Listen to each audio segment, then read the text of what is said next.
Well, good morning, and I want to introduce you to someone new, and that's not Laurie, because hopefully you know Laurie Taylor, who is the executive director of the Grief and Loss Center of North Texas, but she has brought with her this morning Hope.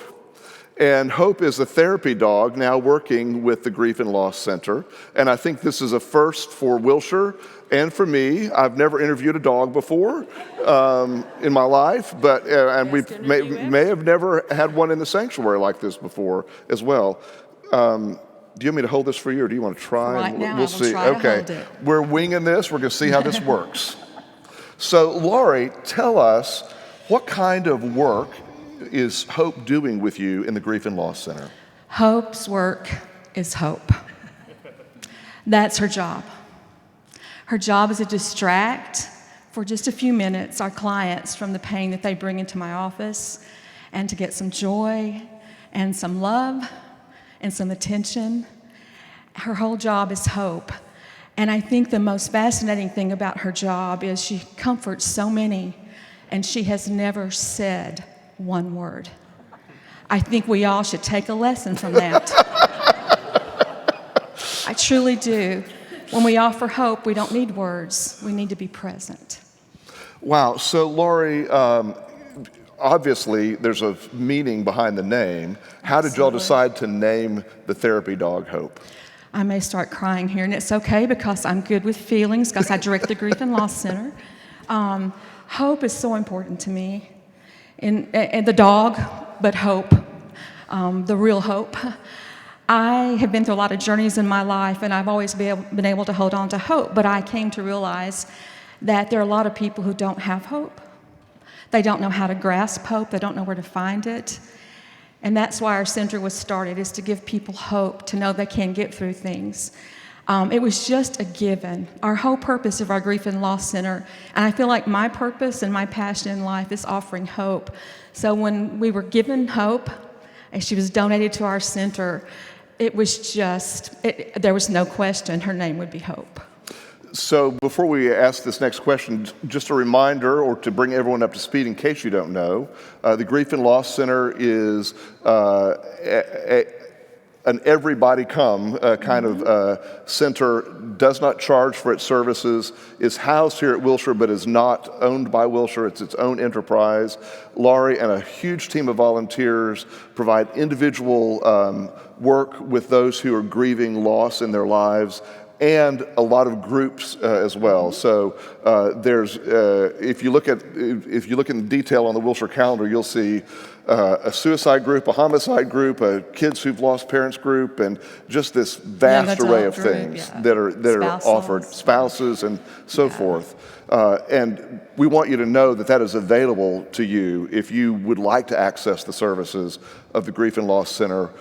Please talk to Laurie and find your way in. There's a place for you there. So with that understanding, tell us some stories about how Hope is helping people. Okay, Hope started, she's 2 years old. She turned 2 in April, and we got her when she was about 4.5 months old. She saw her first client at 4.5 months old, and I didn't know what she was going to do. The client walked in, and of course she was bouncing all over the office. Hope, not the client. The client had recently lost her mom very, very suddenly, and they were just so close. And this is a young adult. Very unexpected to lose your mom at the age that this young adult is. And she sat down in my office, and Hope was bouncing everywhere. And she started playing with Hope, and she said, "Do you mind if I sit on the floor?" She loved dogs. And I said, "Absolutely." So Hope was jumping all over her, playing, and the whole time Hope was playing with her, she was telling me about the pain of losing her mom. And then she started crying. And as soon as she started crying, Hope stopped, crawled into her lap, and sat there. As she went on with her story, she started crying hysterically. Hope nuzzled her little face into the side of the young woman and just hugged her in a dog way. And she did not move the rest of the session. Another man came in a few weeks ago. He recently lost his wife of 47 years. And he sat on the couch, and of course Hope is asleep on the couch.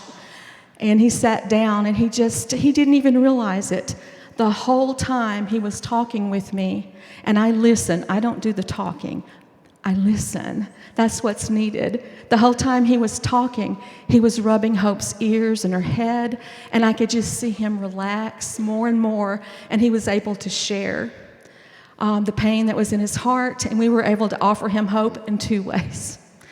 The last story that I think it just touches me so much, we have a little boy who is now 10. He's been coming to our center since he was 8. He has autism. His daddy took his life, and so he and his mom and his little sister have been coming to our center for a couple of years. You can come as long as you think you need it. And he cannot wait each week to see Hope. They are inseparable. The other thing he can't wait to see each week is my silver hair. He always runs his hands through my silver hair.